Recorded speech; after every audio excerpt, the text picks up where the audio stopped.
Hello. It's hard to believe, but there are areas in our region that are maternity deserts. That means the women have no access to OBGYN care. We'll tell you what local medical professionals are doing about it. And there's a program in Pittsburgh that helps teenagers see their potential to run a business or manage a company in spite of experiencing homelessness. The CEO was here to tell us about the Teen CEO program. Plus, we're catching up with the cast of the Pittsburgh Opera production of The Passion of Mary Cardwell Dawson. And we tag along as they get a personal tour of where Dawson made her mark on the opera world right here in Pittsburgh. So pull up a chair and meet us at the corner. Intersection starts right now.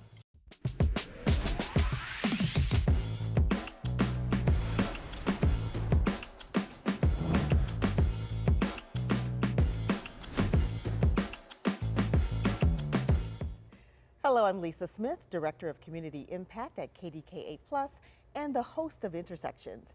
Imagine you're pregnant and there's no OBGYN in your community. That's the situation right now in some local areas, especially areas with large minority populations.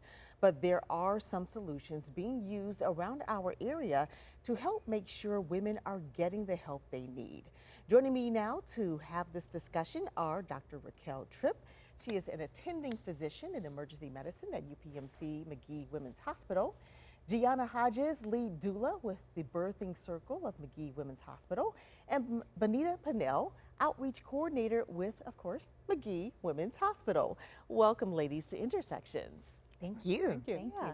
So, this is such an interesting topic, and, sometimes you hear it, sometimes maybe you don't, but there is this history when it comes to African Americans and the medical community and Black women. So, Dr. Raquel, tell us a little bit about that history and kind of how we have progressed since some of those things happened. Sure. So I would say when we're looking at OBGYN care, we actually first look at the granny midwives. And these are the Black midwives that initially were part of the enslaved people, at that period of time, really before the 19th century. And they provided maternity care. So they were delivering Black babies, white babies. They were the ones that were responsible for delivering all the child care and the maternal care at that period of time. And, unfortunately, once we go into like the 1920s, there is now a change and switch from the Black women who were able to take care of these babies into now having more white women. To be in the mix, and then there's more medicalization of OBGYN care. So now physicians were coming in, and unfortunately, a lot of injustice was done to these granny midwives, these Black midwives, because they were then perpetuation of racism with saying that, these, granny midwives that have been doing it for centuries, that now they have less hygiene. They're having unsafe practices. They're now responsible for the infant maternal mortality, which actually was not true. So, then the OBGYN doctors came into play, and it ended up, in some cases, pushing those midwives out. Correct, yes. Yeah. So I would say at that period of time, initially, most births were doing at home. But then once we get into like the 1940s, only about 15% were doing at home. And really, I would say it was the physicians, particularly one physician that is thought of as the father of OBGYN, Dr. J. Marion Sims. He helped to really produce the first women's hospital. However, the reality is that Dr. Sims actually did experimentation on Black women who were slaves, and forced them in servitude to do procedures. Even though ether anesthesia was available, he chose to not give them any sedation. And so that then built on there, where for Black women engaged in any gynecological or OB care, of not giving the right amount of pain management, or being very dismissive of any concerns, because that racism that really dealt into the biases that we have now really dealt from the foundation of how those physicians were treating women at that time. Yeah. So, Gianna, now we are seeing more women turning to doulas, and they're, looking for a doula to assist them. What are they saying to you when they come? The majority of the women that come in looking for a doula are coming because they've had a friend of a friend of a friend or a family member, or they themselves have had a traumatic birth experience and they want someone to be there and support them during their birth. So that's the majority of the reason why women are asking for doulas.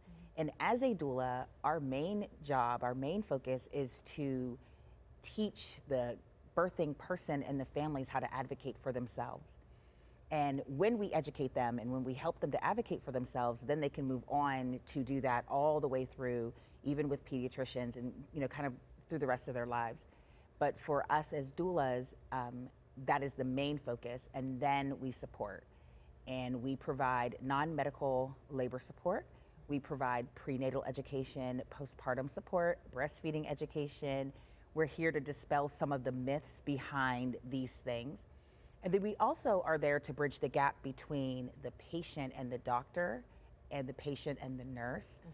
Sometimes people, the women will have a preconceived notion that they are going to be mistreated, and we're there to help them kind of feel comfortable, supported, and then know what their rights are and what their options are. Yeah. And Benita, we're talking about this because, there is more of a concentration on Black maternal health, and there was recently a week of activities that UPMC did. You attended, or were part of rather, a listening session in the community. So tell us a little bit about that listening session, what people were saying to you, and this was, I think, in McKees Rocks, right? Yes, so you look at McKees Rocks and the associated Stowe Township, they have the highest infant mortality rate in Allegheny County. When you look at the underlying reasons, one is they have no OBGYN or pharmacy services. So if you're pregnant, you either have to take an Uber or 2 buses to get the services that you need. So we did a listening session so that we could hear from the community, from their perception of what they feel that their needs are. Very often we go into a community like a Bull and say, okay, we're going to tell you what you need based on the statistics. Well, no, we had a listening session so we could hear from the community what they felt their needs are. It turned out wonderful. Some of the things so we had hospital-based doulas and community doulas attend. What came out of that is there is a Stowe Rocks Health Center, and they're going to actually house the information on all the doulas that are available to people in the community so that doula services can at least be obtained. We also have an agreement with the Housing Authority, so we will continue to bring services to the housing complexes where people can walk. And they're called info baby sessions. So our last one, Dr. Yandel talked about blood pressure, how to maintain that, gestational diabetes, maintaining your weight. So we gave away blood pressure cuffs and showed people how to use them. We gave them glucometers, showed them how to use them, gave them. So you give people the skills and the tools to advocate for themselves. And that's important as a solution in the community. Well, we know that UPMC is definitely doing a lot of work in this area. Is there a way that people can find out just real quickly? Is there a website or a phone number that people can go to? Well, UPMC Women's McGee Hospital has a community outreach website. Okay. Or you can reach me directly there, Benita Pennell, Director of Community Outreach. But our website is pretty much up to date and has all the services and supports that we offer in the community. All right. Well, ladies, thank you all so much for being here and talking about this super important topic. We appreciate it. Thank you so much. All right. Well, coming up, a program that helps young people see themselves in the C-suite. Intersections. We'll be right back.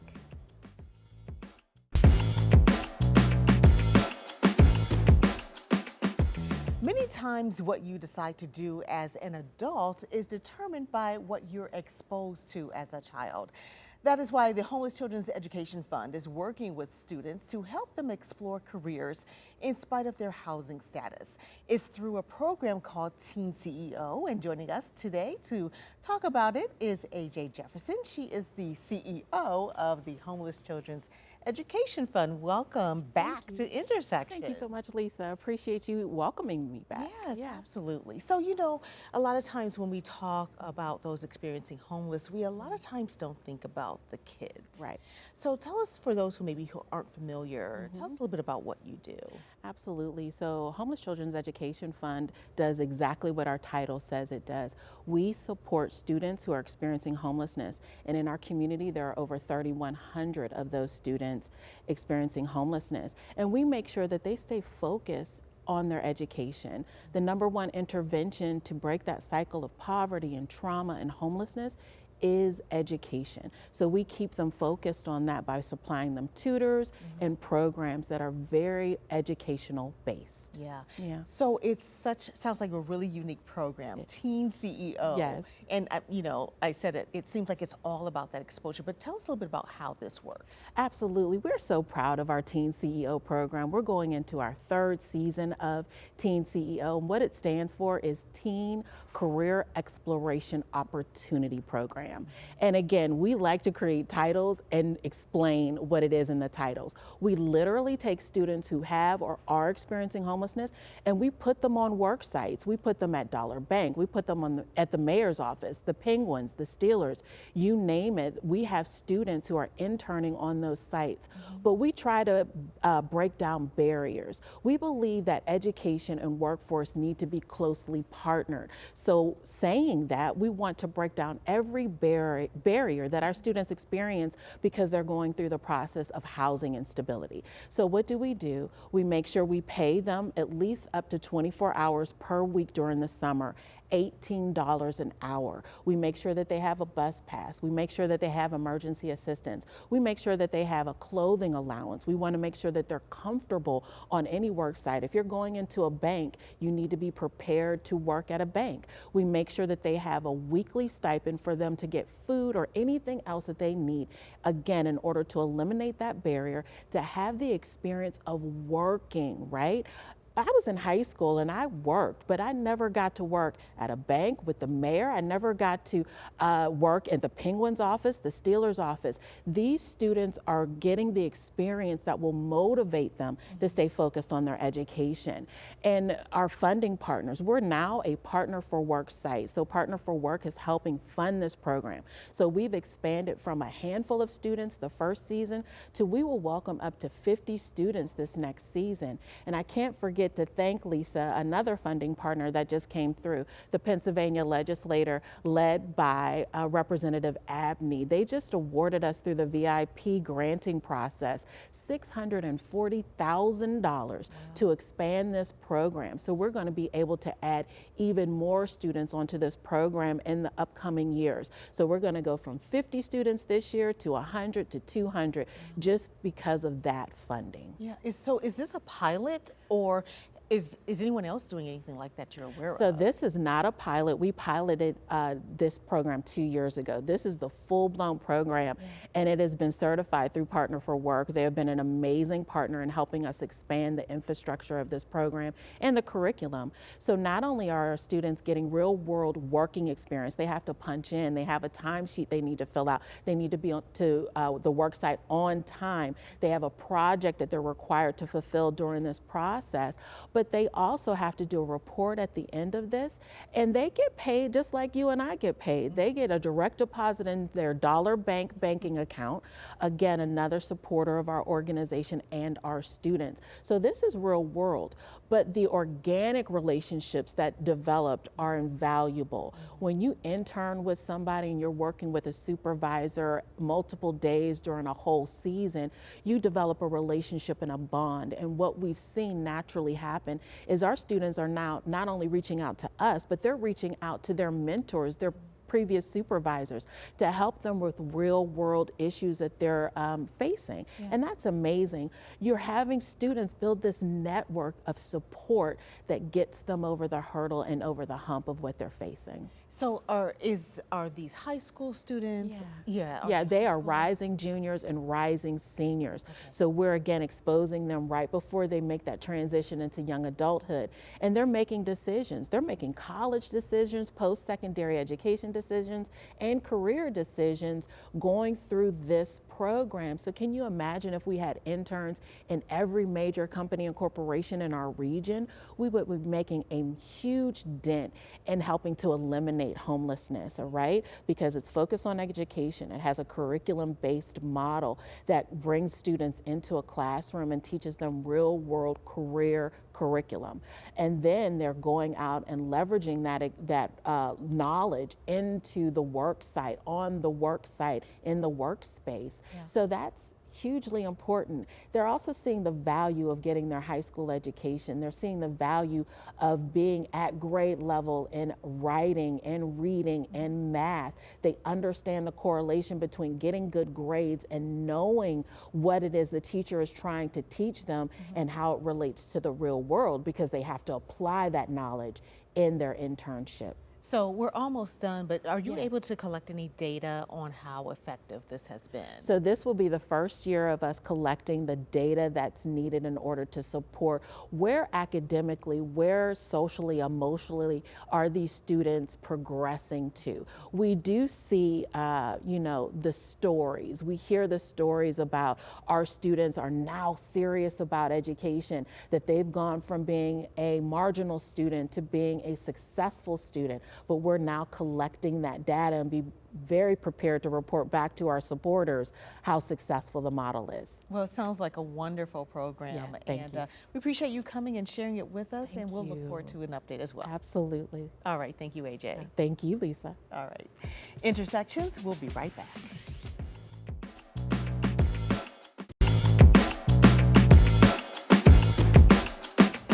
Well, later this month, the Pittsburgh Opera will present a performance based on a Pittsburgh hidden figure, Mary Cardwell Dawson. As a classically trained opera singer in the 1940s in Pittsburgh, she was denied performance opportunities because of her race. She went on to form the National Negro Opera Company, which traveled the country from its home base in Pittsburgh.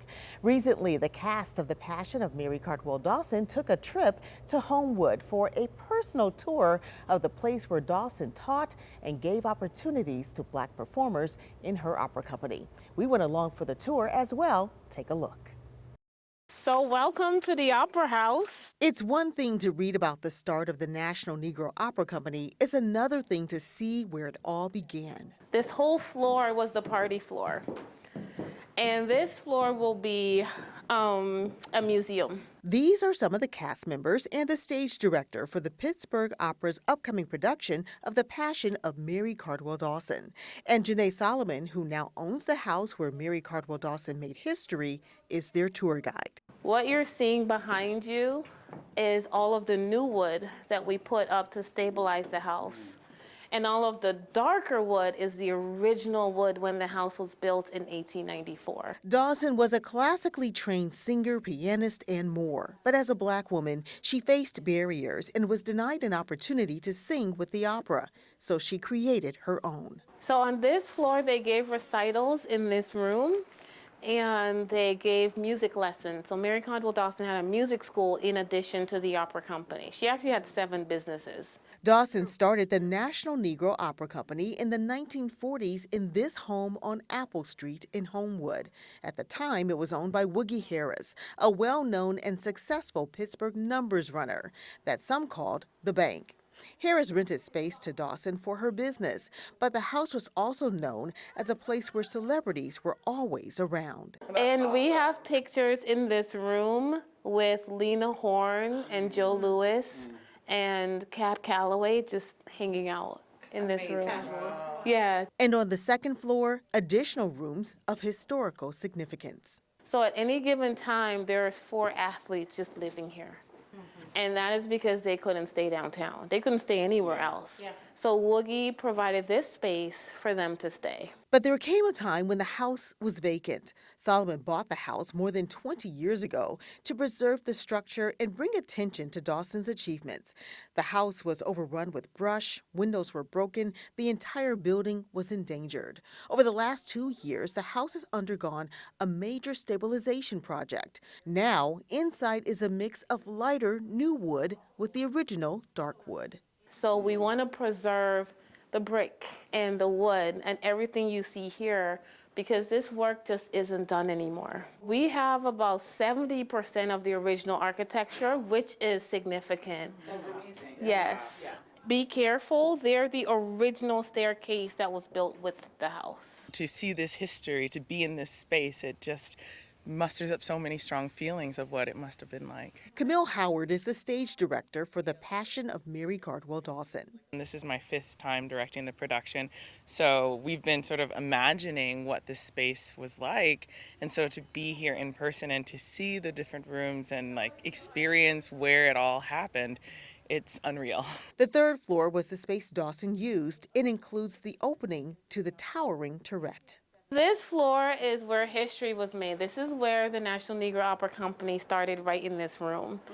There's a piano here, and up here in this cove, we're actually gonna keep this just like this. This is a steeple, and we're gonna have voice lessons here again so people can sing into the cove, which Jasmine did. She made history in the house as the first singer in the house since it was closed. Allison Cambridge will portray Mary Cardwell Dawson in the performance. She has a 20-year career in opera. In all of my time, I'd never heard of Mary Cardwell Dawson until I was asked to be a part of this production a couple years ago.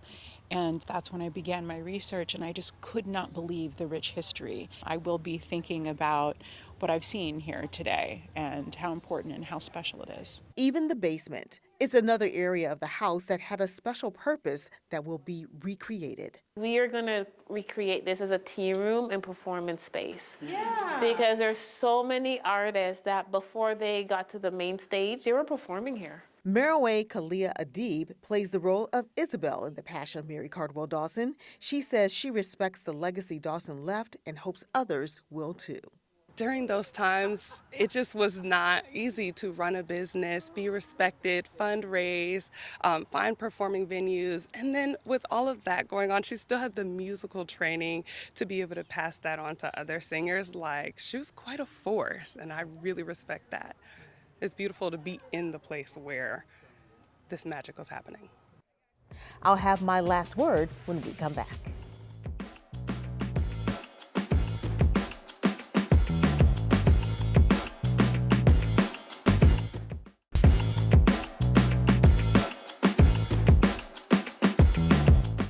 History. They say you can't know where you're going until you know where you've been.